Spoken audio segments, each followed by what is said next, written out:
नमस्कार, स्वागत है आपका इन खबर में। मैं हूं ऋषि सिंह आपके साथ। नवरात्रि के छठे दिन माता के अलौकिक रूप स्वरूप मां कात्यायनी की पूजा की जाती है। मां कात्यायनी स्वरूप में शेर पर सवार होकर सिर पर मुकुट सुशोभित करती हैं। माता की 4 भुजाएं हैं। माना जाता है कि मां के स्वरूप की पूजा अर्चना करने से विवाह में आ रही परेशानियां दूर हो जाती हैं। आइए जानते हैं नवरात्रि के छठे दिन मां कात्यायनी के रूप की पूजा कैसे करनी चाहिए, पूजा की विधि मंत्र क्या है और पूजा करते वक्त माता को किस चीज का भोग लगाना चाहिए।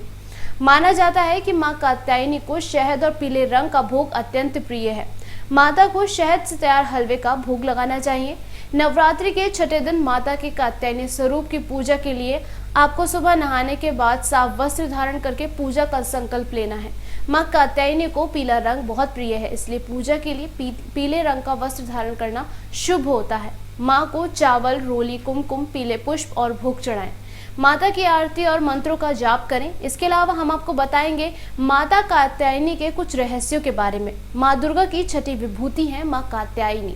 शास्त्रों के मुताबिक जो भक्त दुर्गा मां की छठी विभूति कात्यायनी मां की आराधना करते हैं, मां की कृपा उन भक्तों पर सदैव बनी रहती है। शास्त्रों में मां छठी को भगवान ब्रह्मा की मानस पुत्री भी माना गया है। इन्हें ही मां कात्यायनी भी कहा जाता है। इनकी पूजा नवरात्रि के छठी तिथि के दिन होती है।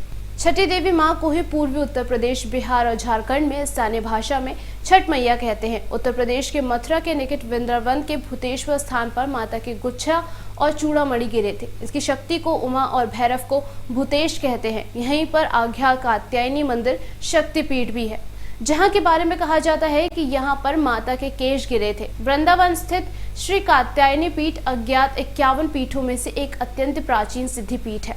माना जाता है कि विजयदशमी का पर्व मां कात्यायनी दुर्गा द्वारा महिषासुर का वध करने के कारण मनाया जाता है, जो कि श्री राम के काल के पूर्व से ही प्रचलन में आ रहा है।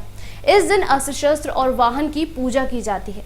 इसी के साथ आप सभी को नवरात्रि की हार्दिक शुभकामनाएं।